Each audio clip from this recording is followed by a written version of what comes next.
Ó Mãe Santíssima, intercedei por nós para que possamos bem compreender os ensinamentos de vosso Divino Filho, nosso Senhor e Salvador Jesus Cristo, e as explicações dos pais da Igreja. Ó Virgem Imaculada, ofereço-vos este trabalho e peço que abençoais aqueles que o ouvirem, e que seja para a maior honra e glória de Deus. Amém. Senhor onipotente, purificai o meu coração e os meus lábios. Vós, que purificastes os lábios do profeta Isaías com carvão em brasa, e dignai-vos, por tal modo, purificar-me com a vossa misericórdia, para que possa dignamente anunciar o vosso santo Evangelho. Por Jesus Cristo nosso Senhor. Amém. Senhor, abençoai-me. Que o Senhor resida no meu coração e nos meus lábios, para que anuncie digna e convenientemente o seu Evangelho de Nosso Senhor Jesus Cristo, segundo São Mateus. O cumprimento da lei. Disse Jesus aos seus discípulos: Não penseis que vim revogar a lei ou os profetas. Não vim revogá-los, mas dar-lhes pleno cumprimento. Porque em verdade vos digo que até que passem o céu e a terra, não será omitido nem um só i, uma só vírgula da lei, sem que tudo seja realizado. Aquele, portanto, que violar um só desses menores mandamentos e ensinar os homens a fazerem o mesmo, será chamado o menor do reino dos céus. Aquele, porém, que os praticar e os ensinar, esse será chamado grande no reino dos céus. A nova justiça é superior à antiga. Disse Jesus aos seus discípulos: Com efeito, eu vos asseguro que se a vossa justiça não ultrapassar a dos escribas e a dos fariseus, não entrareis no reino dos céus. Ouvistes que foi dito aos antigos: Não matarás. Aquele que matar terá de responder no tribunal. Eu, porém, vos digo: todo aquele que se encolerizar contra seu irmão terá de responder no tribunal. Aquele que chamar ao seu irmão raca estará sujeito ao julgamento do sinédrio. Aquele que lhe chamar louco terá de responder na geena de fogo. Portanto, se estiverdes para trazer a tua oferta ao altar, e ali te lembrares de que o teu irmão tem alguma coisa contra ti, deixa a tua oferta ali diante do altar e vai primeiro reconciliar-te com teu irmão, e depois virás apresentar tua oferta. Assume logo uma atitude conciliadora com o teu adversário, enquanto estás com ele no caminho, para não acontecer que o adversário te entregue ao juiz e o juiz ao ministro, e assim sejas lançado na prisão. Em verdade te digo, dali não sairás enquanto não pagares o último quadrante. O cumprimento da lei. Disse Jesus aos seus discípulos: Ouvistes que foi dito: Não cometerás adultério. Eu, porém, vos digo: todo aquele que olha para uma mulher com desejo libidinoso já cometeu adultério com ela em seu coração. Caso o teu olho direito te leve a pecar, arranca-o e lança-o para longe de ti, pois é preferível que se perca um dos teus membros do que todo o teu corpo seja lançado na geena. Caso a tua mão direita te leve a pecar, corta-o e lança-o para longe de ti, pois é preferível que se perca um dos teus membros do que todo o teu corpo vá para a geena. Foi dito: aquele que repudiar sua mulher, dê-lhe uma carta de divórcio. Eu, porém, vos digo: todo aquele que repudia sua mulher, a não ser por motivo de prostituição, faz com que ela adultere, e aquele que se casa com a repudiada comete adultério. Ouvistes também o que foi dito aos antigos: Não perjurarás, mas cumprirás os teus juramentos para com o Senhor. Eu, porém, vos digo: não jureis em hipótese nenhuma, nem pelo céu, porque é o trono de Deus, nem pela terra, porque é o escabelo dos seus pés, nem por Jerusalém, porque é a cidade do grande rei.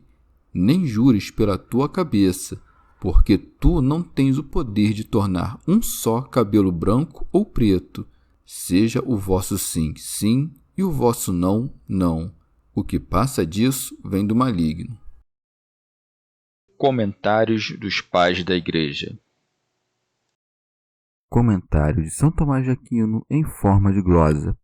Depois de exortar os que o ouviam a que se preparassem para sofrer todas as coisas pela justiça, e não escondessem o que haveriam de receber, e sim aprendessem com a mesma benevolência com que haveriam de ensinar aos demais, começou ensinando-lhes tudo o que deviam ensinar, como se houvessem lhe perguntado: que é isso que não queres que fique oculto, de modo que mandas sofrer todas as coisas? Por acaso irás dizer alguma coisa fora do que está consignado na lei? Por isso diz: não penseis que vim revogar a lei ou os profetas. Pseudo Crisóstomo diz isso por duas razões. Primeiro, para com estas palavras convidar seus discípulos à imitação do seu exemplo, no propósito de que, assim como ele cumpria toda a lei, assim também eles procurassem cumpri-la. Por fim, haveria de ocorrer de os judeus o caluniarem como infrator da lei. Por isso, repara a calúnia antes de a sofrer, para que não parecesse que tinha vindo com o único propósito de pregar a lei, como haviam feito os profetas. Remígio de Auxerre disse duas coisas: negou que tivesse vindo para quebrar a lei e assegurou que veio para cumpri-la. Por isso, acrescenta: não vim revogá-los, mas dar-lhes pleno cumprimento. Santo Agostinho. Essa sentença tem dois sentidos. Com efeito, cumprir a lei ou é acrescentar algo ao que tem de menos, ou cumprir o que se tem. São João Crisóstomo. Jesus Cristo levou à sua plenitude os profetas na medida em que cumpriu todas as coisas que estes haviam dito dele.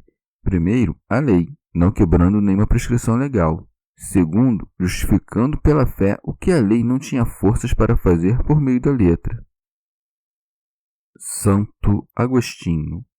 Finalmente, porque mesmo os que estavam constituídos nesta vida sob a influência da graça encontravam grande dificuldade para cumprir o que estava na lei. Não cobiçarás.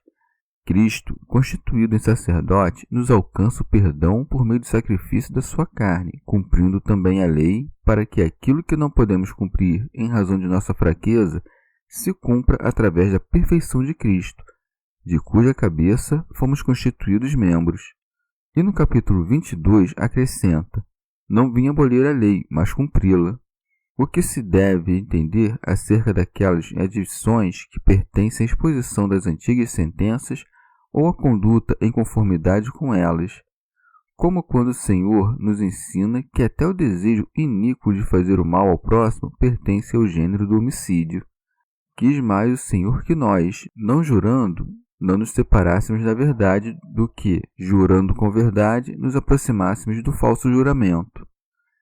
E vós, ó maniqueus, por que não guardais a lei e os profetas, quando Cristo assegura que não veio para aboli-los, e sim para cumpri-los? Assim responde o herege Fausto. Quem garante que Jesus disse isso? Mateus? Como então o que São João não disse, ele que esteve no monte o escreveu Mateus, o qual só seguiu Jesus depois de ele ter descido do monte? A isso responde Agostinho. Se ninguém disse mais verdade sobre Cristo que aquele que o viu ou o ouviu, hoje ninguém diria alguma verdade a respeito dele. Por que não pode Mateus ter ouvido da boca de João coisas verdadeiras sobre Cristo, quando nós, nascidos depois de tanto tempo, podemos falar coisas verdadeiras de Cristo tomando-as do livro de João? Por outro lado, é daí que não só o Evangelho de Mateus, como também o de Lucas e o de Marcos, têm igual autoridade. A isso se pode acrescentar que o mesmo Jesus Cristo pode ter contado a Mateus o que havia feito antes de chamá-lo. Dizei claramente que não credes no Evangelho. Os que não acreditam em nada do Evangelho, além daquilo em que querem crer, creem mais em si mesmos do que no Evangelho. Acrescenta Fausto. Percebemos que Mateus não escreveu isso, que outrem o escreveu, não sei quem, porém seu nome. Que disse afinal? Passando Jesus, viu ele um homem chamado Mateus, sentado junto à alfândega de cobrança de impostos. E quem escrevendo de si mesmo dirá, viu um homem, e não, como fica melhor, me viu? Ao que responde Agostinho. Mateus escreveu sobre si próprio como se falasse de outro, da mesma maneira que fez João, dizendo: voltando Pedro, viu outro discípulo, aquele que Jesus amava. Vê-se, pois, que esse era o costume daqueles escritores quando contavam as coisas que aconteciam. Insiste Fausto. Porque também diz no mesmo sermão que não se pensassem que tinha vindo para destruir a lei, com isso dando mais ainda a entender que realmente a destruía, pois de outro modo nunca os judeus teriam suspeitado de uma tal coisa, ao que responde Agostinho.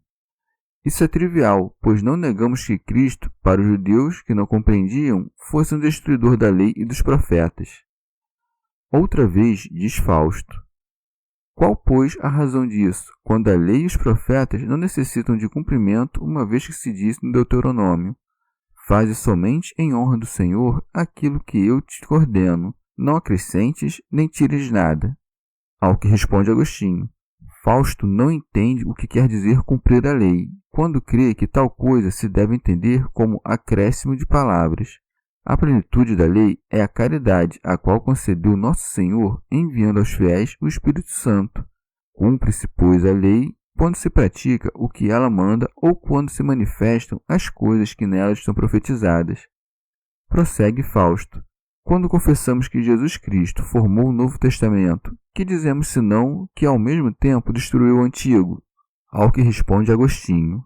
No Antigo Testamento estava prefigurado tudo quanto haveria de acontecer.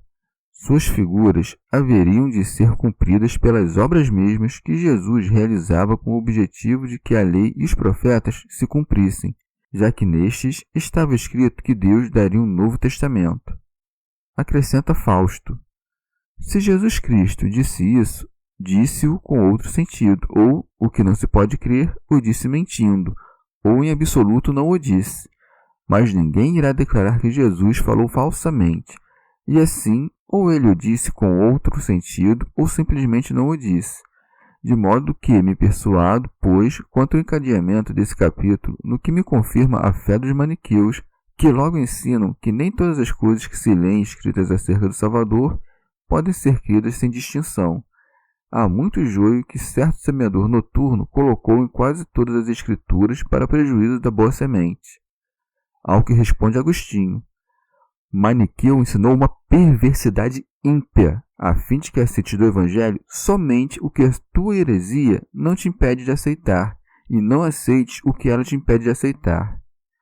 Nós, segundo nos ensina o apóstolo na primeira carta aos Gálatas, guardamos uma piedosa prudência, e por isso anatematizamos a todo aquele que nos ensine algo contrário ao que recebemos dos apóstolos. O Senhor nos diz também que devemos entender por joio não algumas falsidades que se mesclem às verdadeiras escrituras, como tu interpretas, mas sim aos homens que são filhos do espírito maligno. Acresce Fausto.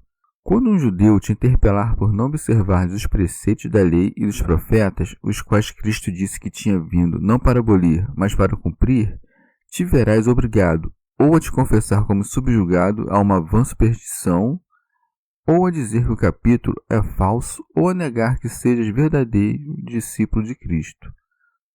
Ao que responde Agostinho. Os católicos nada têm de temer desse capítulo, como se aí não se cumprisse a lei e os profetas, porque tem a caridade de Deus e do próximo, preceitos nos quais estão resumidos toda a lei e os profetas, e tudo que ali está profetizado pelos acontecimentos, cerimônias e palavras figuradas o reconhecem cumprido em Cristo e na Igreja, do que se deduz que não estamos submetidos à superstição, nem negamos a veracidade desse capítulo, e tampouco que somos discípulos de Cristo.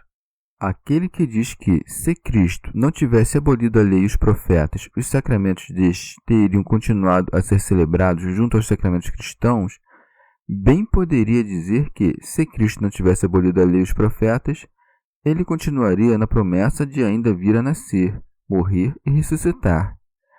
Mas, melhor que os abolir, ele os cumpriu, já que não mais se promete que ele nascerá, morrerá e ressuscitará, o que aqueles sacramentos, de certo modo, proclamavam.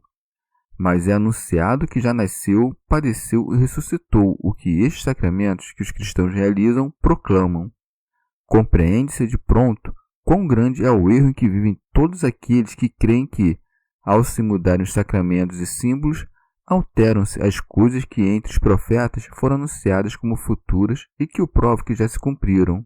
Compreende-se de pronto quão grande é o erro em que vivem todos aqueles que creem que, ao se mudarem os sacramentos e símbolos, alteram-se as coisas que entre os profetas foram anunciadas como futuras e que o Evangelho prova que já se cumpriram. Prossegue Fausto. Deve-se averiguar se Cristo disse isso e por que o disse. Se eu disse com o objetivo de não despertar a fúria dos judeus que, vendo suas coisas santas calcadas aos pés por Cristo, não consideravam oportuno ouvi-lo, ou se para persuadir-nos a nós que, vindo dos gentios, nele criamos a que aceitássemos o jugo da lei. Diz Fausto, se não foi esse o motivo que me impulsionou a falar assim, deve ser aquele que apontei, e nisso não mentiu, a 3 espécies de leis. Uma dos hebreus, que Paulo em sua carta aos Romanos chama de pecado e morte, outra dos gentios, a qual chama de natural, dizendo aos romanos, os gentios fazem naturalmente as coisas que são da lei, e outra verdadeira, da qual disse também aos romanos, a lei do espírito de vida. O mesmo se aplica aos profetas, aqueles dos judeus, muito conhecidos, os dos gentios, dos quais disse Paulo a Tito, um deles, seu próprio profeta, disse, e os profetas da verdade, dos quais Jesus disse por meio de Mateus, eis que eu vos envio profetas, sábios e escribas. Em verdade, se tivesse manifestado as observâncias dos hebreus para que fossem por nós cumpridas, não haveria dúvida de que disse isso referindo-se à lei dos judeus e dos profetas. Mas quando ele só se refere aos preceitos mais antigos, isto é, não matarás, não fornicarás, que em outro tempo foram promulgados por Enoque, Sete e outros justos, quem não vê que está falando da lei e dos profetas da verdade? Sempre que parece falar de coisa especificamente judaica, ele a desarraiga dando os preceitos que são seu contrário, por exemplo, no caso do preceito, olho por olho, dente por dente. Ao que diz Agostinho, qual a lei e quais os profetas que Cristo veio não para abolir, mas para cumprir, é manifesto por ser a lei dada por Moisés. E a distinção que Fausto estabelece entre os preceitos dos justos anteriores a Moisés e a lei mosaica, afirmando que Cristo cumpriu aquela, mas anulou esta, não procede. Afirmamos que a lei de Moisés foi tanto bem adequada ao seu propósito temporário, como também que não foi abolida, mas cumprida por Cristo, como se verá em cada detalhe. Isso não foi compreendido por aqueles que permanecem naquela perversidade, a saber, de compelirem os gentios a se judaizarem, os hereges que se chamam nazarenos. Pseudo Crisóstomo. Para que não se creia que todas as coisas que haviam de suceder desde o princípio até o fim não eram antes conhecidas por Deus, mas foram vaticinadas na lei de uma maneira mística, ele aqui declara que céus e terra não passarão até que todas as coisas previstas na lei achem seu cumprimento. E isto é o que diz, porque em verdade vos digo, que até que passem o céu e a terra, não será omitido nem só i, uma só vírgula da lei, sem que tudo seja realizado. Remígio de Auxerre. Amém é uma palavra hebraica e pode ser traduzida em latim por vere, fideliter ou fiat, isto é, verdadeiramente, fidedignamente ou assim seja. O Senhor a utiliza ou por causa da dureza do coração daqueles que são lentos para crer, ou para atrair mais particularmente a atenção daqueles que criam. Santo Hilário de Poitiers. Pela expressão que utilizou, até que passem, podemos supor que os elementos constituintes do céu e da terra não serão aniquilados. Remígio de Auxerre. Subsistirão essencialmente, mas se renovarão. Santo Agostinho. Das palavras que acrescenta, não será omitido nem um só i, uma só vírgula da lei, não se deve deduzir outra coisa além de uma expressão veemente da perfeição que se demonstra por meio de cada letra individual, entre as quais o i é a menor porque consta só de um traço e o ápice é o ponto que se põe sobre o i. Com essas palavras, manifesta que na lei até as menores coisas são conduzidas à realização. Rábano Mauro. De propósito, pôs a letra grega iota e não iode hebraico, porque o iota no grego é a 10ª letra, e o número 10 expressa o decálogo, cujo auge e perfeição é o Evangelho. Pseudo Crisóstomo. Se o homem ingênuo se envergonha quando é pego em alguma pequena mentira, e o homem sábio não deixa no vazio nenhuma palavra que diz, como poderão as palavras divinas subsistir sem um fim e sem realidade? Do que se conclui: aquele, portanto, que violar um só desses menores mandamentos e ensinar os homens a fazerem o mesmo, será chamado o menor no reino dos céus. Creio que mesmo Deus responde claramente a isso, mostrando quais são os mandamentos menores, dizendo: se alguém violar um destes mandamentos, mesmo dos mais pequenos, isto é, dos que dentro em breve hei de dizer. São João Crisóstomo. Não o disse, pois, referindo-se às leis antigas, mas a que ele haveria de dar, as quais chama pequenas, mesmo sendo grandes. Assim como muitas vezes antes havia falado de si com humildade, também agora fala humildemente dos seus preceitos. Pseudo Crisóstomo. Ou, dito de outro modo, os mandamentos de Moisés são fáceis de pôr em prática: não matarás, não adulterarás. A própria magnitude desses crimes faz rechaçar o desejo de cometê-los. Portanto, a recompensa de não os cometer é pequena, mas os pecados são grandes. Os mandamentos de Cristo, isto é, não te enfurecerás, não tenhas desejos, são difíceis de pôr em prática, mas o prêmio de não cometê-los é grande, ainda quando os pecados são pequenos. Trata-se aqui destes pequenos mandamentos de Cristo: não te irarás, não cobiçarás. Logo, aqueles que cometem pecados leves são os menores no reino de Deus, isto é, aquele que se esforçar e não cometer um pecado grande pode considerar-se livre da pena, quer dizer, da condenação eterna, mas nem por isso poderá estar na glória daqueles que cumprem estes preceitos menores. Santo Agostinho. Ou de modo inverso, aqueles preceitos que estão na lei se chamam pequenos, mas aqueles que Cristo haveria de ditar são grandes. Os menores mandamentos são significados por um i ou uma vírgula. Aquele, pois, que os viola e ensina outros a quebrá-los se chamará pequeno no reino dos céus. E por isso, talvez, não possa entrar no reino dos céus, porque lá não pode entrar senão os grandes. Comentário de São Tomás de Aquino em forma de glosa. Quebrar é não fazer o que se entende perfeitamente que deve ser feito, ou não compreender aquilo que foi depravado, ou destruir a perfeição do que foi por Cristo acrescido.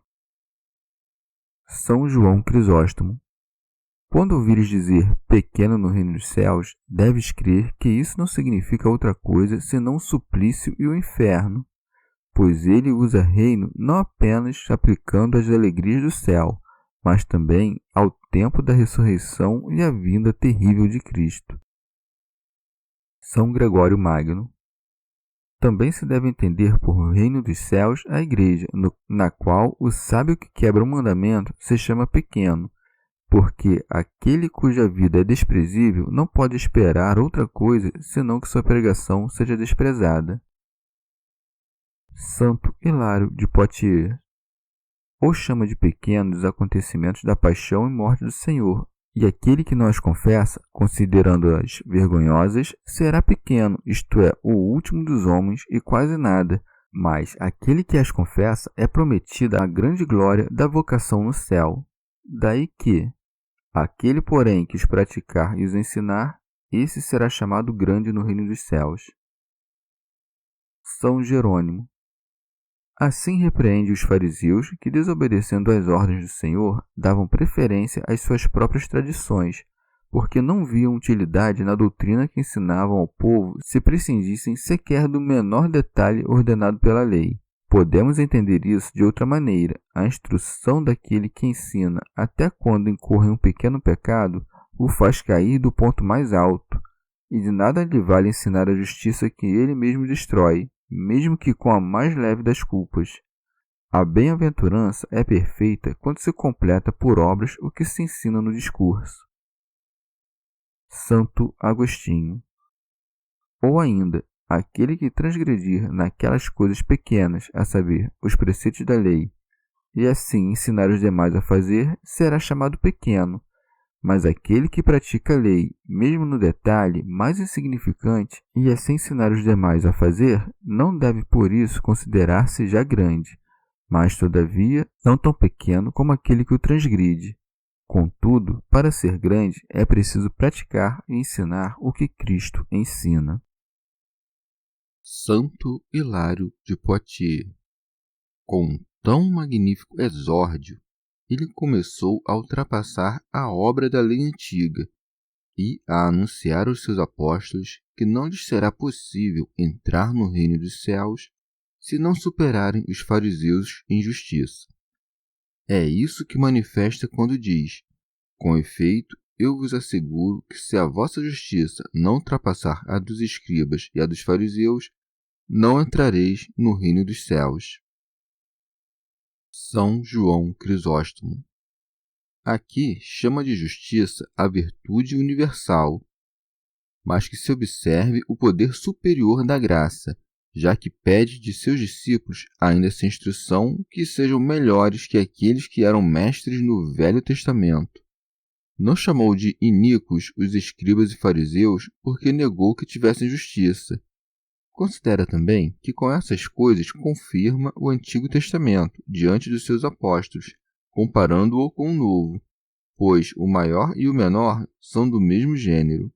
A justiça dos escribas e dos fariseus são os mandatos de Moisés.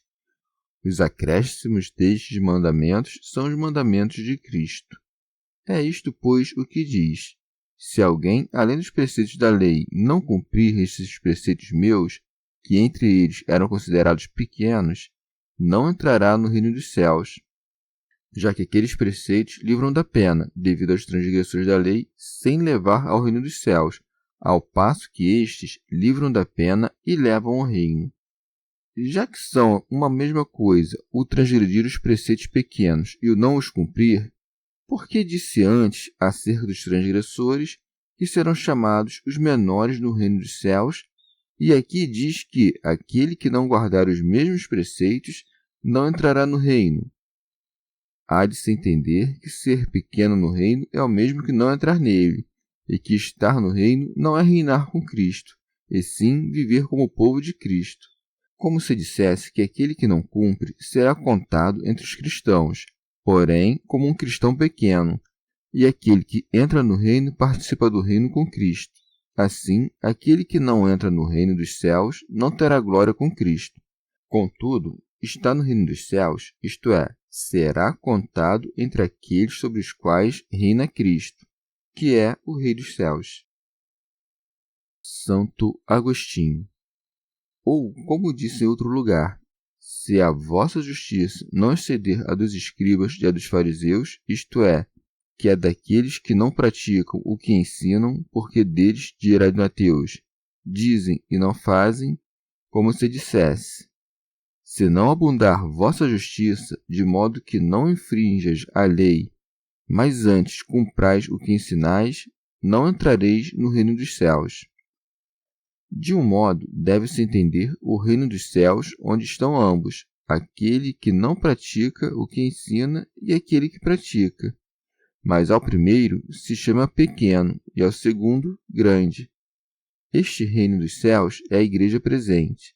De outro modo, deve-se entender o reino dos céus, onde não entra senão aquele que faz.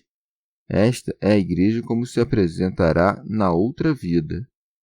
Este nome de reino dos céus, que com tanta frequência pronuncia o Senhor, não sei se alguém o terá encontrado nos livros do Antigo Testamento. Pertence propriamente à revelação do Novo Testamento, porque era reservada a sua pronúncia aos lábios de quem o Antigo Testamento prefigurava, como um rei que viria para governar seus servos. Este fim ao qual devem se referir os preceitos estava oculto no Antigo Testamento, embora vivessem de acordo com ele os santos que viam sua revelação futura. Comentário de São Tomás de Aquino em forma de glosa. Ou isto que disse, se não exceder, deve referir-se à inteligência dos escribas e fariseus, não ao conteúdo do Antigo Testamento. Santo Agostinho. quase tudo que o Senhor aconselhou ou mandou, fazendo preceder as palavras "em verdade vos digo", encontra-se também naqueles livros antigos. Mas, como não compreendiam que o homicídio era outra coisa além da destruição de um corpo humano, o Senhor lhes manifestou que todo movimento mau que possa contribuir para o mal do irmão deve ser considerado como homicídio. Por isso acrescenta: ouvistes que foi dito aos antigos: não matarás. Pseudo Crisóstomo. Querendo Jesus Cristo manifestar que o mesmo Deus que falou por meio da lei é o que agora manda pela graça, põe à frente dos seus preceitos aqueles que na lei antiga se colocavam em primeiro lugar, isto é, os proibitivos de agir contra o próximo. Santo Agostinho. O preceito "não matarás" não expressa, como opinam os maniqueus, a proibição de arrancar um ramo de planta ou matar um animal irracional sem razão, uma vez que, por ordenação justíssima do Criador, a vida e a morte destes estão submetidas às nossas necessidades. Por isso, devemos entender que tudo o que está dito se refere ao homem. Não matarás a outrem, nem tampouco a ti mesmo, que, pois, aquele que se mata não faz outra coisa que matar um homem. De modo algum agiram contra este mandamento os que, por ordem de Deus, lutaram em guerras. Tampouco cometem crime aqueles que, exercendo a autoridade legítima, castigam os criminosos com a morte por império de razões justíssimas. Abraão não foi considerado como culpável de crueldade, como é ainda elogiado com o nome de piedoso ao querer matar seu filho para obedecer a Deus. Excetuam-se aqui aqueles a quem Deus manda matar, seja por uma ordem geral, seja em um caso particular, por uma ordem expressa e transitória. Não mata aquele que obedece ao que manda de modo legítimo, assim como não mata quem presta auxílio ao magistrado que usa a espada. Tampouco deve ser considerado homicida Sansão, que sucumbiu sob as ruínas com todos os seus inimigos, porque o mesmo Espírito que por meio dele fazia milagres tinha sido quem lhe havia dado a ordem, ainda que de maneira oculta. São João Crisóstomo. Por isso diz: ouvistes que foi dito aos antigos, o que manifesta que fazia já muito tempo que conheciam esse preceito. Diz isto, pois, para estimular os ouvintes hesitantes a progredirem de maneira mais impetuosa em direção a preceitos mais altos, como um mestre que diz ao seu aluno preguiçoso: já não passaste demasiado tempo apenas soletrando palavras? Assim acrescenta: eu, porém, vos digo, todo aquele que se encolerizar contra seu irmão terá de responder no tribunal. E nisso devemos ver o poder do legislador. Ninguém entre os antigos profetas havia falado assim, senão desta maneira: isto disse o Senhor. Porque eles, como servos, anunciavam as coisas que eram do Senhor, mas este, como filho, anuncia as coisas que são do seu pai e as suas ao mesmo tempo. Aqueles pregavam aos seus companheiros de servidão. Este ditava leis aos seus servos. Santo Agostinho. São duas as opiniões dos filósofos sobre as paixões da alma. Os estoicos acreditam que as paixões são impróprias para o homem sábio, mas os peripatéticos creem que os homens sábios podem ter paixões, desde que moderadas e submetidas à razão, de modo que, quando for exercida a misericórdia, se conserve a justiça. Na doutrina cristã, não se indaga principalmente se uma alma piedosa pode encolerizar-se ou entristecer-se, mas sim a origem dessas impressões. Pseudo Crisóstomo. Aquele que encolerizar-se sem motivo será culpável. Aquele que encolerizar-se com motivo, não. Pois, se não existisse a ira, nada valeria a doutrina, os tribunais não estariam constituídos, nem os crimes se castigariam. Assim, peca aquele que não se ira quando há causa para tanto. A paciência imprudente fomenta os vícios, aumenta a negligência e convida a fazer o mal, não só aos maus, como também aos bons. São Jerônimo. Em alguns códices se acrescenta sem causa. No entanto, quanto à verdade, não há dúvida. e a cólera é totalmente proibida. Como nos é ordenado orar por aqueles que nos perseguem, fica suprimida toda ocasião de enfurecer-se. Deve-se, pois, suprimir este acréscimo, sem causa, porque a ira do homem não opera a justiça de Deus. Pseudo Crisóstomo. Contudo, a ira com causa não é ira, e sim juízo, pois a cólera propriamente dita é a alteração de uma paixão. A ira daquele que se enfada tendo motivo para tanto não é por paixão, e por conseguinte, julga de pleno direito, não se irrita. Santo Agostinho. Também devemos atentar ao que significa enfurecer-se com o irmão, pois não se enfurece com o irmão aquele que se enfurece com o pecado de seu irmão. Já aquele que se enfurece com o seu irmão e não com o pecado dele, enfurece-se sem causa. Ninguém que chegue a uma conclusão definitiva poderá dizer que se enfurece aquele que se incomoda com o seu irmão no intuito de corrigi-lo. Esses movimentos de alma que provêm do amor pelo bem e da santa caridade não podem chamar-se vícios, posto que seguem a reta razão. Pseudo Crisóstomo. Creio que Cristo não fala aqui da ira carnal, mas da ira espiritual.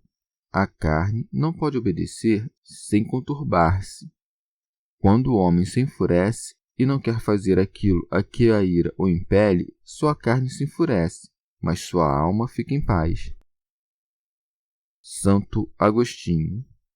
Assim, pois, com este primeiro mandamento, trata-se de uma só coisa, a ira. No segundo, se tratam de duas, a ira e a palavra que a expressa, como se diz nestes termos.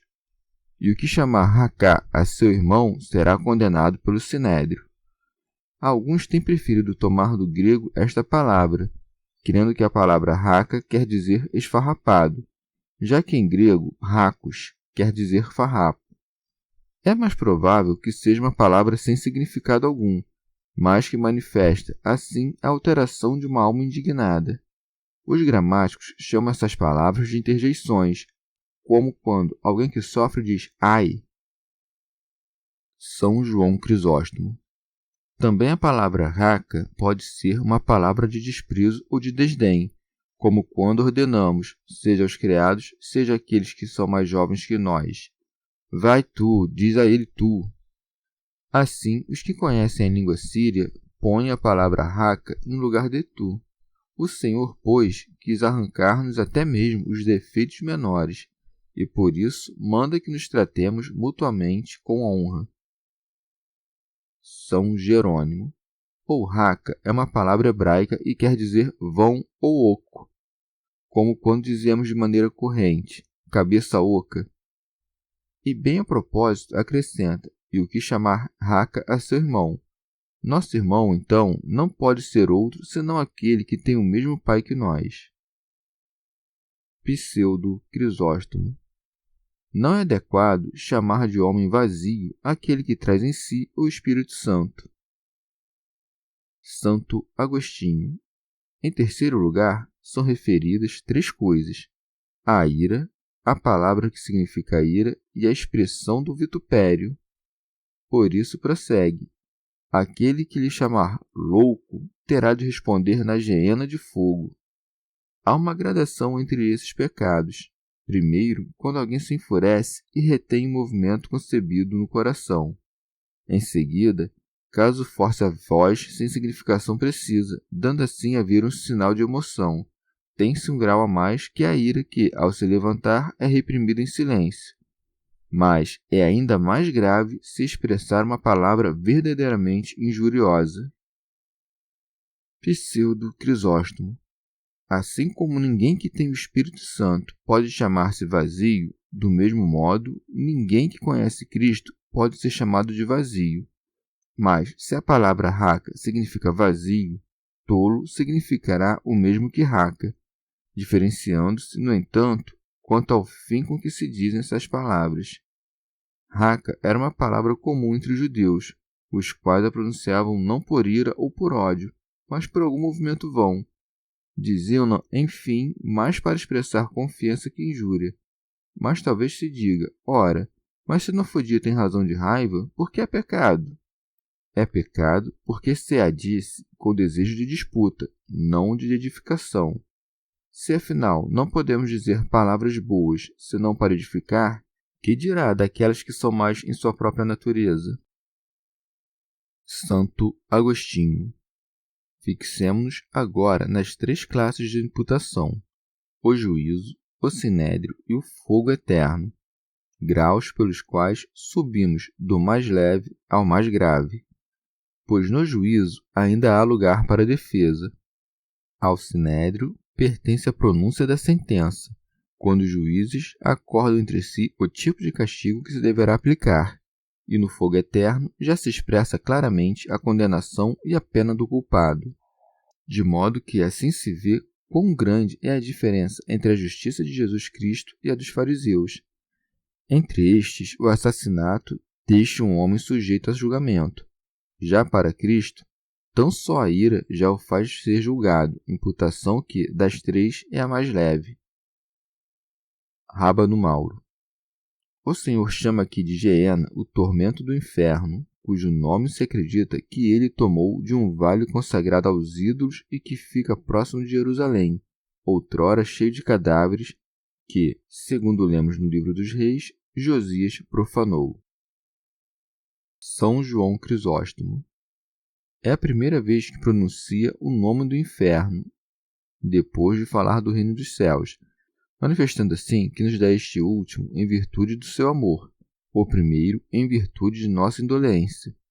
A muitos parece demasiado forte o padecer por uma só palavra dita, uma pena tão grande, com o que alguns dizem. Isso está expresso de maneira hiperbólica. Contudo, temo que, interpretando mal essas palavras, soframos ali o último suplício. Não creias que isso é algo duro, porque a maior parte dos castigos e dos pecados procede das palavras. E, com efeito, palavras insignificantes induzem muitas vezes ao homicídio e têm destruído cidades inteiras. Não consideres coisa menor chamar teu irmão de insensato, já que assim lhes tira a prudência e o intelecto, por meio dos quais somos homens e nos diferenciamos dos animais. Pseudo Crisóstomo. Ou será réu do sinédrio, isto é, pertencerá ao concílio daqueles que se reuniram contra Cristo, como interpretam os apóstolos em seus cânones. Santo Hilário de Poitiers. Ou ele, que trata como vazio o que está pleno do Espírito Santo, faz-se réu diante do concílio dos santos, que, tornados juízes, lhe farão pagar pela ofensa feita ao Espírito Santo. Santo Agostinho. Alguém me perguntará, com que suplício mais grave se castiga o homicídio, se a injúria já se castiga com o fogo do inferno? Isto leva à compreensão de que existem vários infernos. São João Crisóstomo. O juízo e o sinédrio são penas que se padecem nesta vida, e o fogo do inferno é a pena que se padece na outra. Por isso, trata do juízo da ira, pois não é possível que o homem viva absolutamente sem paixões, mas lhe é possível refreá-las. Portanto, ele não fixou para ela uma pena determinada, para não parecer que a proíba totalmente. O sinédrio é citado agora como o grande juízo dos judeus, para que não se creia que inova em tudo. Santo Agostinho. Nessas 3 sentenças se deve observar que há palavras subentendidas, excetuada a primeira delas, que traz todas as palavras. Todo aquele que se irá contra seu irmão, que o faz sem causa, segundo alguns. Na segunda, quando diz o que chamar raca a seu irmão, entende-se que sem causa. E a terceira, quando diz o que lhe chamar louco, dá a entender 2 coisas, que se trata do seu irmão e que é sem causa. E é com isso que se defende aquele dito do apóstolo, que chama insensatos aos Gálatas, os quais também denominamos irmãos. Não faz então sem causa.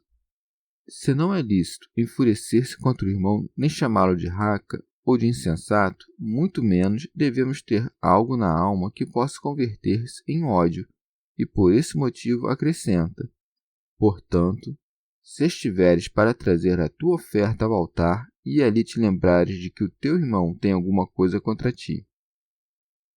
São Jerônimo. Não falou sobre teres algo contra o teu irmão, e sim sobre ter o teu irmão algo contra ti, de modo a te impor com maior dureza a necessidade de reconciliar-te. Santo Agostinho. Então, tem ele algo contra nós, se por algum motivo o ofendemos, mas nós temos algo contra ele, se ele nos ofendeu, caso este no qual não é necessário procurar reconciliação. Não pedirás perdão àquele que te ofende, antes o que fazes é perdoá-lo.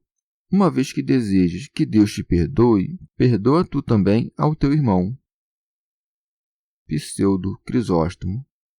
Mas se outrem te ofender e fores o primeiro a lhe pedir perdão, ganharás grande mérito. São João Crisóstomo. Mas, se alguém não procura, por amor ao próximo, reconciliar-se com este, ele o induz a tanto para que sua obra não fique incompleta, especialmente em lugar sagrado. Por isso acrescenta, deixa a tua oferta ali diante do altar e vai primeiro reconciliar-te com teu irmão. São Gregório Magno. O Senhor não quer receber o sacrifício dos que estão em inimizade. A partir disso, podes conhecer quão grande é o sinal da inimizade que afasta os meios de remissão dos pecados. Pseudo Crisóstomo. Veja-se aqui a misericórdia de Deus, que pensa antes no bem dos homens do que em sua própria honra. Ele ama mais a concórdia entre os fiéis do que as oferendas no altar, pois, enquanto houver discórdia entre os fiéis, suas oferendas não recebem atenção, suas orações não são ouvidas. Ninguém, pois, pode ser amigo fiel dos que são inimigos entre si, e por isso Deus não quer ser amigo dos fiéis enquanto estes forem inimigos entre si. E nós não mantemos a fé em Deus se amamos seus inimigos e odiamos seus amigos. Tal como foi a ofensa, qual deve ser a reconciliação? Se tiveres ofendido com o pensamento, deves reconciliar-te por meio de pensamento. Se tiveres ofendido com palavras deves reconciliar-te. Se ofendestes com obras deves reconciliar-te. Assim como se comete um pecado, deve-se fazer penitência por ele. Santo Hilário de Poitiers. Uma vez alcançada a paz humana, ele manda voltar-se para a divina, para passar da caridade dos homens à de Deus, e por isso segue dizendo, e depois virás apresentar tua oferta. Santo Agostinho. Como se tome ao pé da letra o que aqui se diz, e se por acaso alguém achar que assim lhe convém agir, não poderá demorar muito para vir a reconciliação se o irmão estiver presente, já que nos é ordenado deixar oferenda diante do altar. Mas, se o irmão estiver ausente, e o que também pode vir a ocorrer na outra margem do mar, é absurdo crer que deve deixar sua oferenda diante do altar e atravessar terra e mares antes de oferecê-la ao Senhor. Por isso, ele nos manda reconciliarmos-nos em nosso interior e pensar espiritualmente para que se possa compreender o que foi dito sem correr em absurdos. Por altar, devemos entender, do ponto de vista espiritual, a fé. A oferenda que fazemos ao Senhor, seja por meio do ensino, seja por meio da oração, seja por qualquer outro meio, não pode ser aceitável diante de Deus se não for sustentada pela fé. Se, pois, ofendemos nosso irmão em alguma coisa, devemos ir nos reconciliar com ele, não com os pés do corpo, mas com o movimento da alma, prostrando-nos diante do irmão com sentimentos de humildade em presença daquele a quem vamos oferecer. E assim como se estivesse presente, poderemos alcançá-lo não com um ânimo simulado, mas acalmá-lo com um pedido de perdão, e ao nos voltarmos para o altar, isto é, renovando a intenção do que tínhamos começado a fazer, fazermos nossa oferenda. Santo Hilário de Poitiers. Visto que o Senhor não permite que passemos tempo algum sem a disposição de espírito da benevolência, mandou-nos reconciliarmos com nossos inimigos no caminho da vida, a fim de que, quando da morte, não partamos sem terminar a paz começada. Por isso diz: assume logo uma atitude conciliadora com o teu adversário, enquanto estás com ele no caminho, para não acontecer que o adversário te entregue ao juiz. São Jerônimo. Como não temos nos códices latinos a palavra consentiens, no grego acrescentou-se eunoon, que quer dizer benigno ou benévolo. Santo Agostinho. Se pensamos em quem é nosso contrário, com quem nos é ordenado sermos benévolos, devemos crer que é ou ao diabo ou ao homem, ou à carne, ou ao Deus ou sua lei. Não me parece que seja o diabo, aquele com quem, segundo nos é ordenado, devemos ser benévolos ou estar em amizade. Onde há benevolência, há amizade, e ninguém nos pode mandar que tenhamos amizade com o diabo. Tampouco convém que estejamos em paz com ele, já que renunciamos ao seu trato e lhe declaramos guerra. Nem devemos consentir com ele, porque ter alguma vez estado de acordo com ele é coisa que nos faz cair em muitas misérias. São Jerônimo.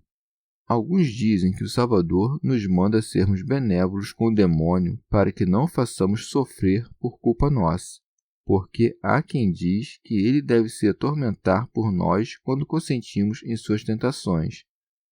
Outros dizem, estes com mais precaução, que no batismo nós fazemos uma espécie de pacto com o demônio, renunciando a ele. E se respeitamos esse pacto, fazemos-nos benévolos e conformes com o nosso inimigo, e assim não seremos encerrados no cárcere. Santo Agostinho. Não vejo como interpretar isto dizendo que somos entregues pelo homem ao juiz, uma vez que compreendo que Cristo é o juiz ante cujo tribunal todos teremos de nos apresentar. Como haverá de ser entregue a um juiz aquele que, como nós, haverá de comparecer também diante do juiz? Mais ainda, se alguém prejudica outro homem matando-o, não terá tempo de reconciliar-se com ele durante o caminho, isto é, nesta vida. Mas, no entanto, poderá ser curado pela penitência. Muito menos compreendo como se poderia nos ser ordenado estarmos concordes com a carne, com a qual consentem antes os pecadores. Aqueles que submetem a carne à servidão não estão de acordo com ela, antes a obrigam que se submeta. São Jerônimo. Como se pode enviar a carne ao cárcere se ela não está de acordo com a alma, uma vez que a alma e o corpo haverão de ser aprisionados juntos, já que o corpo não pode fazer nada se a alma não o obriga? Santo Agostinho. Talvez o que nos é ordenado aqui é que estejamos unidos a Deus, de quem nos separamos pecando, e que desde então se mostra nosso adversário ao resistir a nós, sendo estas palavras: Deus resiste aos soberbos. Todo aquele, pois, que não se reconciliar com Deus nesta vida, por meio da morte do seu filho, será entregue por ele ao juiz, isto é, ao filho, a quem o Pai deu todo o juízo. Mas como se pode com verdade dizer que o homem se encontra no caminho com Deus, senão porque Deus está em toda parte? E com isso não se quer dizer que Deus, presente em toda parte, esteja com os ímpios, assim como não dizemos que os cegos estão com a luz que os banha. Só resta aqui que compreendamos o preceito de Deus como nosso adversário, porque opõe-se aos que querem pecar, e ele nos é dado nesta vida para que esteja conosco ao longo de nosso caminho. Uma vez conhecida a lei, devemos prontamente assentir a ela, lendo, ouvindo e assentindo à sua autoridade suprema, não a desacatando por ser oposta aos nossos pecados, e sim amando-a porque nos corrige. E quando for obscura, oraremos para que a possamos compreender. São Jerônimo. Mas, pelas palavras precedentes, parece que Deus nos exorta à concórdia com o próximo, posto que disse mais acima: vai reconciliar-te com teu irmão. Pseudo Crisóstomo.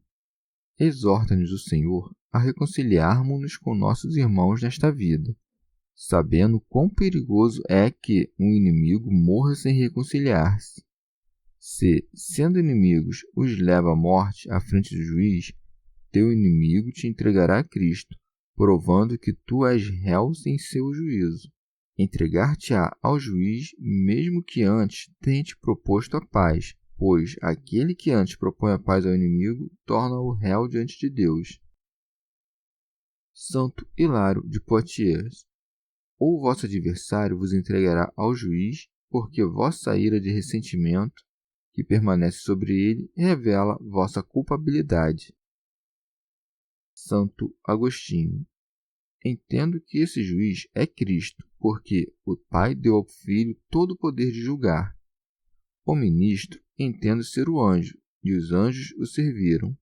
E com efeito, cremos que virá julgar com os seus anjos, de modo que acrescenta, e o juiz ao ministro. Pseudo Crisóstomo. Ou ao ministro, isto é, o anjo cruel dos castigos, o qual os enviará ao cárcere da geena, e assim é que se lê, e assim sejas lançado na prisão. Santo Agostinho. Entendo por cárcere os castigos das trevas, e para que ninguém subestime esse cárcere, acrescenta: em verdade te digo, dali não sairás enquanto não pagares o último quadrante. São Jerônimo. Quadrante é um tipo de moeda que equivale a 2 minutas, o que é o mesmo que dizer: não sairás do cárcere até que tenhas expiado mesmo os menores pecados. Santo Agostinho. Esta expressão ocorre aqui para mostrar que nada fica sem castigo, da mesma forma que dizemos que uma coisa que, depois de se ter dela muito exigido, deu de si até o último. Ou então, se quer significar, com o nome de último quadrante, os pecados terrenos, já que a terra é o quarto e o último dos elementos. A palavra pagar significa a pena eterna, e o modo de dizer com até que se deve tomar no mesmo sentido que esta outra frase: senta-te à minha direita até que ponha os teus inimigos por escabelo de teus pés. É claro que não deixará de reinar quando os inimigos estiverem postos sob seus pés, e assim se deve entender aqui: não sairás de lá antes de ter pago o último quadrante, como se dissesse que nunca sairá de lá, porque pagará sempre o último quadrante enquanto durarem as penas eternas dos pecados da vida. Pseudo Crisóstomo. Ou se fazes as pazes nesta vida, podes receber a remissão mesmo das faltas mais graves. Mas, uma vez condenado e metido no cárcere, não só te terão exigido suplícios pelos pecados graves, como também por uma mera palavra inútil, o que se pode compreender por quadrante. Santo Hilário de Poitiers. Como a caridade cobre uma multidão de pecados, pagaremos até o último quadrante, a não ser que, pelo valor da mesma caridade, seja remida a culpa de nossos delitos.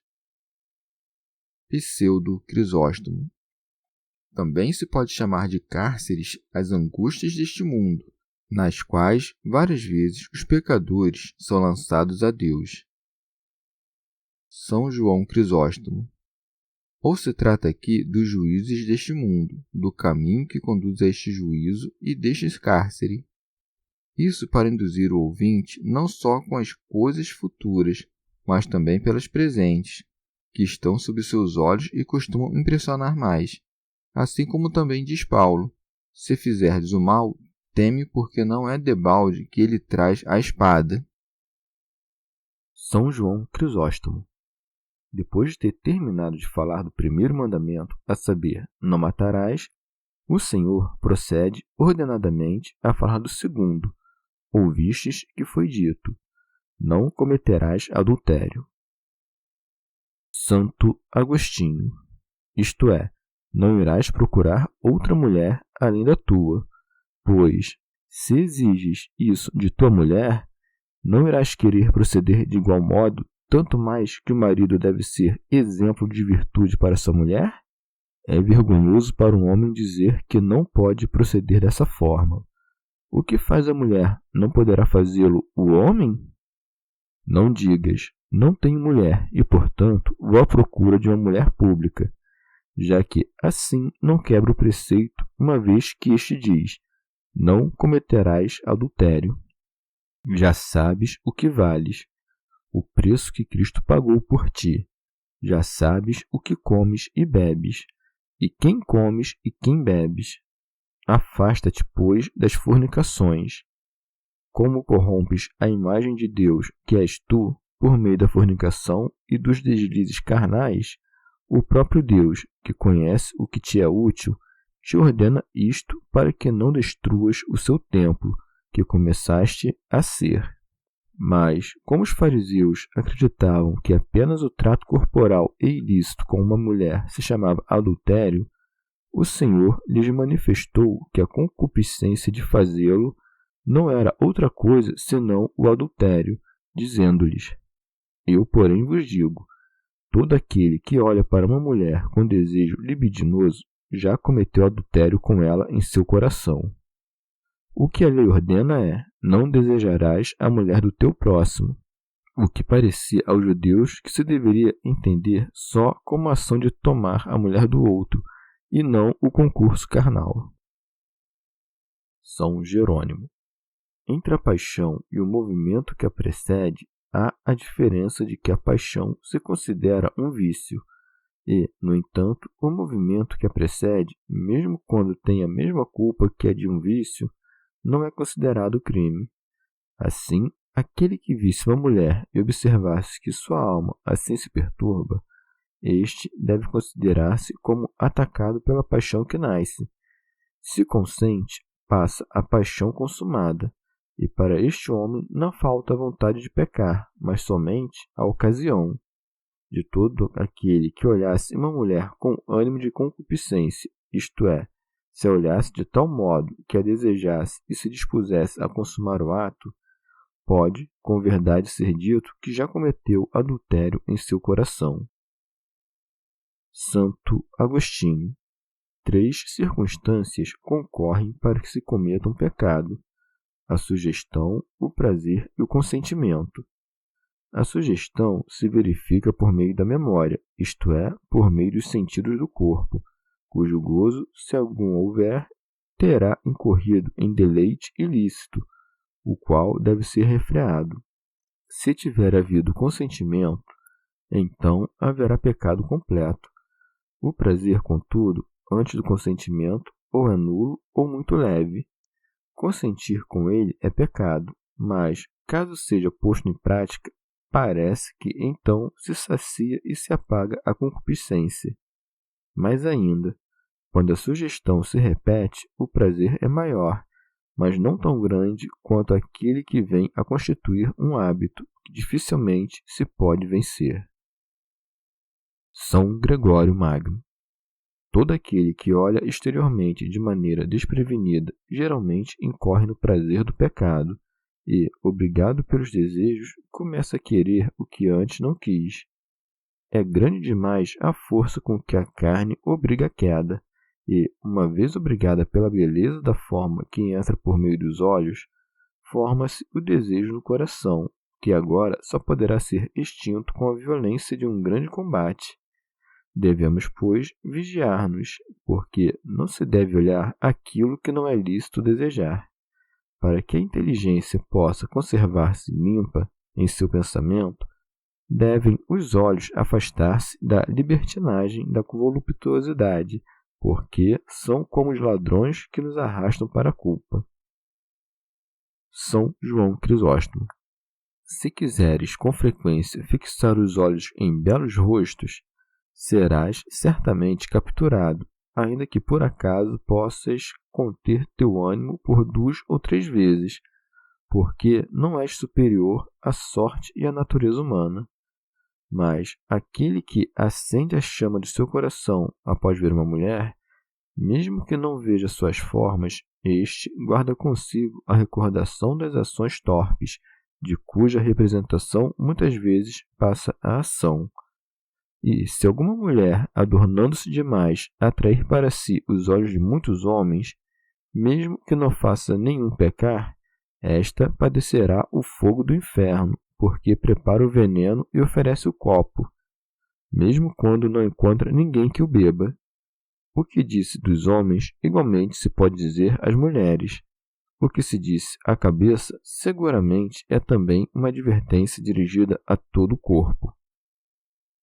Comentário de São Tomás de Aquino em forma de glosa. Depois de nos ensinar a evitar o pecado do adultério, não somente nas ações, mas também no coração, porque não só se deve evitar o pecado, como também se devem evitar as ocasiões do pecado, Cristo nos disse, consequentemente, que convém evitar as ocasiões do pecado, dizendo: caso o teu olho direito te leve a pecar. Pseudo Crisóstomo. Se, segundo o profeta, não há em nossa carne nada que não esteja ferido pelo pecado, devemos cortar quantos membros tivermos para que a pena destes pague pela malícia da carne. Mas vejamos se podemos estender essa compreensão ao olho corporal e à mão. Assim como todo homem, quando se converte para Deus, está morto para o pecado, assim também o olho, ao deixar de olhar o mal, separa-se do pecado. Mas esta não é a única dificuldade. Se o olho direito te escandaliza, que faz o esquerdo? Por acaso contradiz o direito para que se conserve inocente? São Jerônimo. No olho direito e na mão direita se insinuam o afeto pelos irmãos, pela mulher, pelos filhos, parentes e amigos, dos quais, se alguma vez se mostrarem como obstáculos à nossa contemplação da luz verdadeira, devemos nos apartar. Santo Agostinho. Do mesmo modo que se entende a contemplação no caso do olho, assim se deve entender com toda a propriedade a ação no caso da mão. Pelo olho compreendemos um amigo muito querido, e isso costuma ser dito por aqueles que querem expressar seu carinho dizendo: quero-te como as pupilas dos meus olhos. Convém aqui entender por olho um amigo conselheiro, porque o olho nos ensina o caminho. Quanto ao que se acrescenta acerca do olho direito, talvez seja para considerar de tal maneira ampliada o carinho em questão. Os homens sempre temem muito mais perder o olho direito. Ou entende-se que o olho direito é o seu conselheiro no que concerne às coisas divinas, já o esquerdo é o conselheiro no que concerne às mundanas, de modo que seja este o sentido dessa passagem. Qualquer que seja a coisa que tu amas, tanto como amas teu olho direito, se tratar de algo que te escandaliza, isto é, se te serve de impedimento para alcançar a verdadeira beatitude, arranca tal coisa e separa de ti. Já acerca do olho esquerdo, é supérfluo dizer mais. A mão direita é tida como amada ajudante nas coisas divinas, já a esquerda como auxiliar nas coisas necessárias para esta vida e para o corpo. Pseudo Crisóstomo. Ou, dito de outro modo, Cristo quer que nos preservemos não só do perigo de pecar, mas também que as muitas pessoas próximas de nós evitem fazer algo mal, como se, tendo tu um amigo que cuida bem de teus negócios, como teu olho, ou que os administra como se fosse tua própria mão, se souberes que ele faz algo de modo vergonhoso, lança-o para longe de ti, pois te escandaliza. Pois daremos conta não só dos nossos pecados, mas também dos pecados do próximo que podemos evitar. Santo Hilário de Poitiers. Faz-se, portanto, o grau de inocência mais elevado. É-nos aconselhado não só a não termos os nossos próprios vícios, mas também de não incorrer neles exteriormente. São Jerônimo.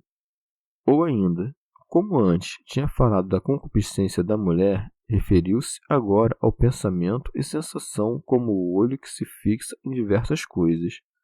Pela mão direita e demais partes do corpo se designam os princípios da vontade dirigida à realização. Pseudo Crisóstomo. Este olho de carne é o espelho do olho interior. O corpo tem o seu sentido, que é o olho esquerdo, e o apetite é a mão esquerda. As ações da alma se chamam direitas, porque a alma foi criada com livre-arbítrio e sob a lei da justiça, para que veja e faça boas obras. O corpo não tem livre-arbítrio, está sob a lei do pecado e é chamado de mão esquerda. Não mandou o Senhor cortar o sentido ou o apetite da carne. Podemos conter o desejo da carne desde que não façamos o que a carne deseja. Mas não podemos jogá-la fora, a ela, a carne, para que não deseje. Quando, propositalmente, queremos uma coisa má e pensamos nela, então o sentido direito e a vontade direita nos escandalizam, e assim nos é ordenado cortar fora aquela coisa, o que podemos fazer através do livre-arbítrio. Ou, dito de outra maneira, toda coisa boa que escandaliza a nós ou a outrem deve ser apartada daqueles que escandalizam. Da mesma maneira que, se visita uma mulher por causa da fé, trata-se de motivo bom e se chama olho direito. Mas, se visitando-a com frequência cai no desejo dela, ou se os que assistem a isso se escandalizam, então meu olho direito me escandaliza, e o que é bom serve de escândalo. O olho direito é uma visada com bom fim, isto é, boa intenção. A mão direita é a vontade boa. Comentário de São Tomás de Aquino em forma de glosa. Teu olho direito é também a vida contemplativa, que se escandaliza quando cais em indolência ou em arrogância, ou quando, por debilidade nossa, não podemos contemplar o que é puro. A mão direita é uma boa obra ou a vida ativa, a qual escandaliza quando somos enlaçados pelo grande número de coisas mundanas e pelo tédio da ocupação. Se alguém não goza da vida contemplativa, que não se descuide da ativa, de modo a, enquanto se ocupa, não se ressecar no ócio, longe da doçura eterna. Remígio de Auxerre. Nosso Senhor Jesus Cristo manifesta por que se deve arrancar o olho direito e quando se deve cortar a mão direita ao dizer: pois é preferível que se perca um dos teus membros do que todo o teu corpo seja lançado na geena. Pseudo Crisóstomo. Como somos membros uns dos outros, melhor é que nos salvemos sem um desses membros do que, querendo conservá-los, pereçamos eles e nós. Ou é melhor que nos salvemos sem um tal bom propósito ou uma tal boa obra do que, buscando realizar todas as boas obras, perecermos com todas elas. Comentário de São Tomás de Aquino em forma de glosa. Tinha o Senhor antes ensinado que não se deve desejar a mulher do próximo. Agora ensina como consequência que não se deve abandonar a sua própria mulher, dizendo: foi dito, aquele que repudiar sua mulher, dê-lhe uma carta de divórcio. São Jerônimo. Mais adiante, Nosso Senhor e Salvador explica melhor essa passagem. Moisés mandou dar o libelo de repúdio em razão da dureza de coração dos maridos, isto é, que fazendo-o não para conceder o divórcio em si, mas para impedir o homicídio. Pseudo Crisóstomo. Quando Moisés tirou os filhos de Israel do Egito, estes, por sua ascendência, eram israelitas, mas, por seus costumes, eram egípcios. Por causa dos hábitos dos gentios, acontecia que o marido odiasse a esposa e, como não era permitido despedi-la, estava pronto para matá-la ou atormentá-la constantemente. Por isso Moisés mandou dar o libelo de repúdio, não porque fosse algo bom, mas porque era remédio para o mal maior. Santo Hilário de Poitiers. Mas o Nosso Senhor, que trouxe a equidade para todos, prescreveu que ela deveria permanecer especialmente na paz conjugal. Santo Agostinho. O que aqui ordena o Senhor sobre não mandar embora a mulher não é contrário ao que ordena a lei, como dizia Maniqueu, e tampouco a lei diz isto: aquele que assim quiser, que repudie sua esposa. Neste caso, o oposto seria não repudiá-la. Ao contrário, como a lei não queria que a mulher fosse repudiada pelo marido, estabeleceu por isso o obstáculo do libelo, o qual poderia deter um espírito precipitado. Além disso, entre os hebreus, como se diz, somente os escribas tinham o privilégio de escrever em seu idioma, porque detinham sabedoria superior. A lei mandava que fossem até estes todos aqueles a quem determinou dar o libelo de repúdio se quisessem repudiar sua mulher. Esses escribas procuravam persuadir os consortes, de maneira pacífica, a que estabelecessem a concórdia entre si, e não escreviam o libelo senão quando, tendo um ânimo extremamente perverso, não acolhiam o seu conselho e se perdia toda a esperança de reconciliação. Do mesmo modo como, pois, não cumpriu a lei dos primeiros homens com essa sua adição de palavras, tampouco ele destruiu a de Moisés, opondo-lhe uma contrária, como dizia Maniqueu. Antes, de tal modo, recomendou todo o conteúdo da lei dos hebreus, e assim, tudo o que ele próprio dizia em acréscimo tinha o propósito ou de explicar, coisa que em partes obscuras da lei era muito necessário, ou observar como se a poderia cumprir melhor. Aquele que buscou o meio de impedir o repúdio manifestou claramente que não queria a dissensão nem mesmo entre os homens mais endurecidos. O Senhor, justamente para confirmar que não se deve repudiar facilmente, excetua apenas a causa de fornicação, dizendo, a não ser por motivo de prostituição. Manda, pois, que se sofram todos os demais padecimentos, se acaso existirem, encarando-os com fortaleza em benefício da promessa solene conjugal. Pseudo Crisóstomo. Se devemos aturar com paciência os vícios de estranhos, já que disse o apóstolo em Gálatas, levai os fardos uns dos outros, quanto mais os das esposas. O homem cristão não só não deve pecar, como não deve oferecer aos outros a ocasião de pecar. Do contrário, a culpa de outrem viria a constituir um pecado seu, já que havia sido a causa de que se cometesse o crime. Aquele que, repudiando sua mulher, desse ocasião a adultérios, que ela comete com outro e o outro com ela, este seria condenado em razão desses adultérios. Por isso diz que aquele que repudia sua mulher a obriga ao adultério. Santo Agostinho. Também diz, mais adiante, que comete adultério o homem que se casar com a mulher que tiver sido repudiada por outro, ainda que o tenha sido por meio do libelo de repúdio. E por isso acrescenta, e aquele que se casa com repudiada comete adultério. São João Crisóstomo. E não se pode dizer que o seu próprio marido a repudiou, já que esta, mesmo depois repudiada, continua sendo mulher daquele que a repudiou. Santo Agostinho. O apóstolo assinala os limites deste conceito, dizendo que deve ser observado durante todo o tempo de vida do marido, mas que, morto este, tem a mulher licença para casar-se. E se não é concedida a ela permissão para casar-se com outro enquanto seu marido, de quem se separou, estiver vivo, muito menos lhe será permitido cometer atos ilícitos ou relações vergonhosas com qualquer outro. Aquele que, sem repudiar sua mulher, vive com ela, não carnal, mas espiritualmente, não age contra esses preceitos, pois os matrimônios daqueles que vivem em continência por mútuo consentimento são mais felizes. Daí vem uma questão. Já que Nosso Senhor permite que se repudie a mulher em razão da fornicação, convém saber que tipo de fornicação é esse. Devemos saber que se essa fornicação se refere àqueles que cometem relações sexuais ilícitas, ou se, como dizem as Escrituras, fornicação é toda depravação ilícita, tal como a idolatria, a avareza ou qualquer outra transgressão da lei cometida por concupiscência ilícita.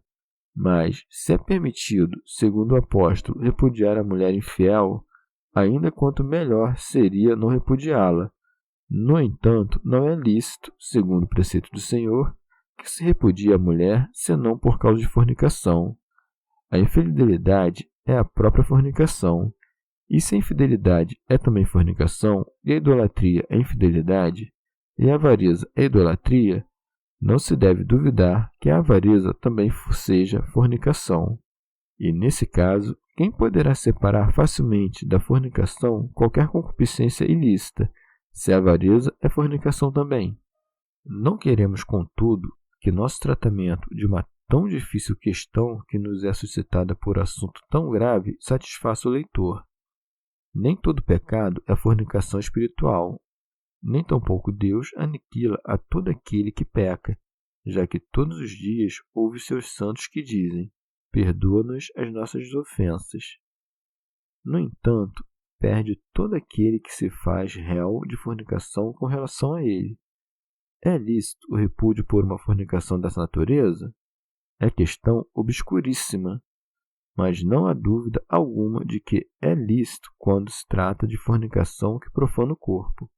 Se alguém diz que o Senhor considera a fornicação causa suficiente para repudiar a mulher, isto é, aquela fornicação que se comete por meio de concubinato ilícito, pode-se dizer que o Senhor se referia a ambos os fiéis, dizendo que a ninguém é lícito separar-se do outro, a não ser por causa da fornicação. Aqui não se trata apenas de repudiar a mulher adúltera. Aquele que a repudia o faz não só porque ela cometia fornicação, mas também porque era causa de fornicação para ele mesmo. Repudiá-la-ia, assim, não só em razão da fornicação dela, mas também da sua.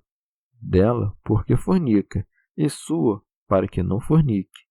Com igual razão, o marido a repudiará, se ela lhe diz: não continuarei a ser tua mulher, a menos que acumules riquezas por meio de assaltos.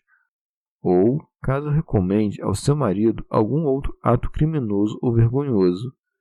Assim, aquele a quem a mulher disser qualquer coisa dessa espécie, se for um verdadeiro penitente, cortará de si esse membro que o escandaliza.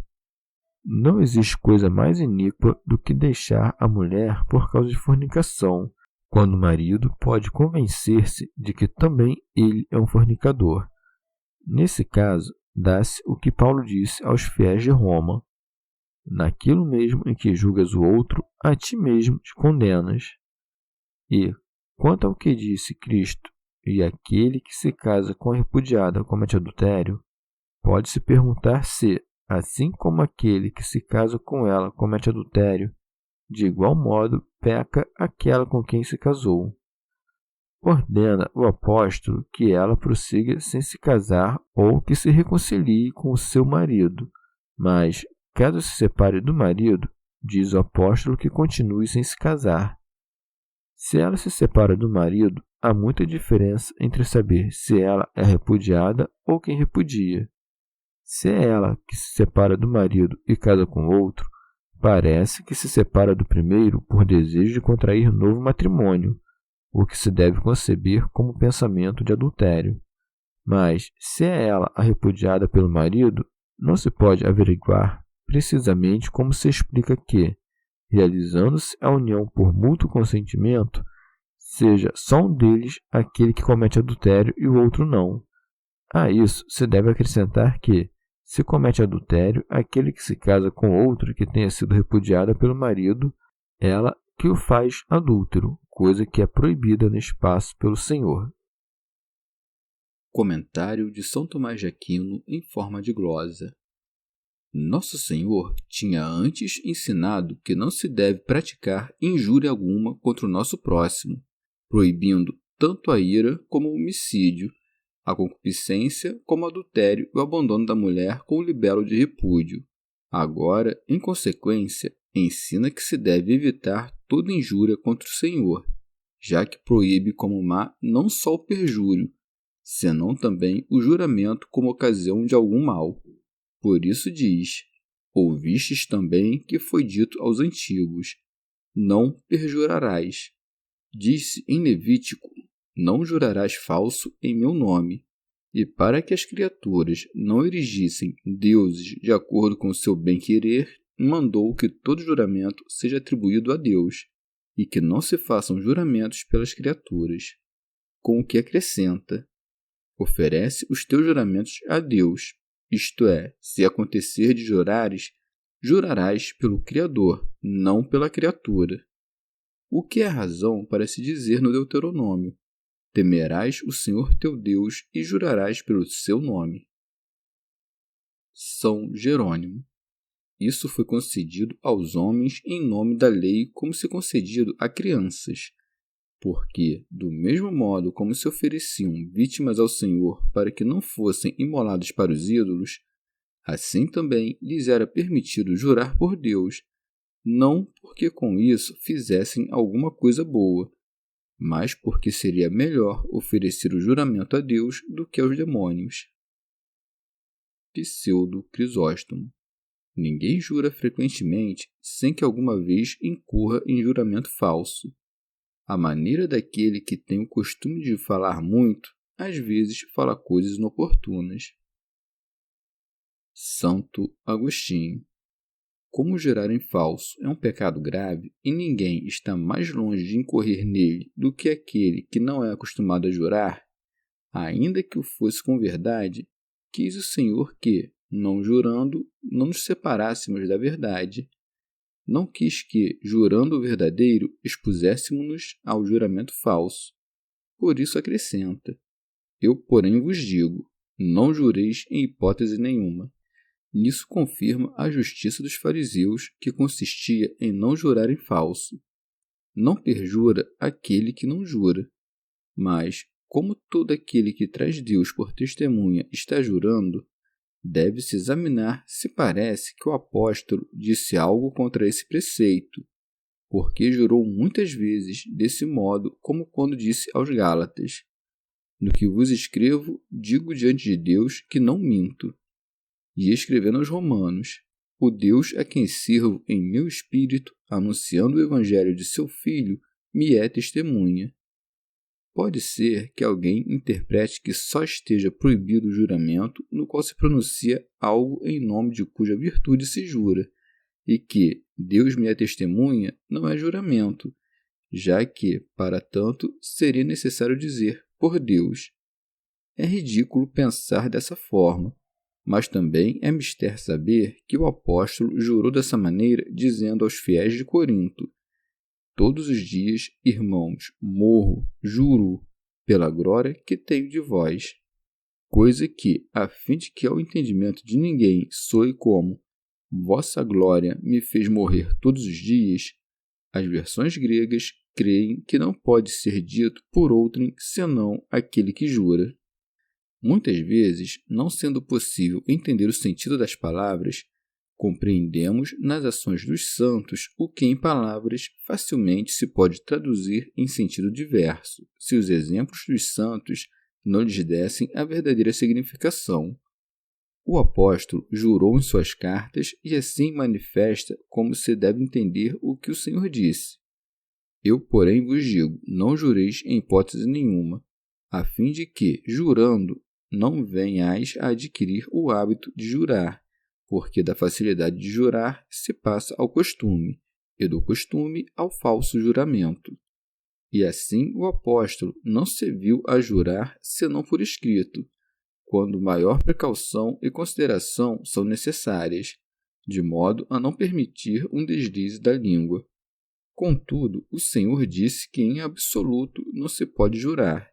Não concedeu, pois, essa licença aos que escrevessem. Como não é lícito dizer que Paulo é réu de um preceito rompido, especialmente na composição de suas cartas, é preciso compreender que aquele advérbio, de modo algum, assim está posto para que, quando te for possível, não desejes jurar, nem tampouco vejas no juramento algo de bom que possa ser objeto de deleite.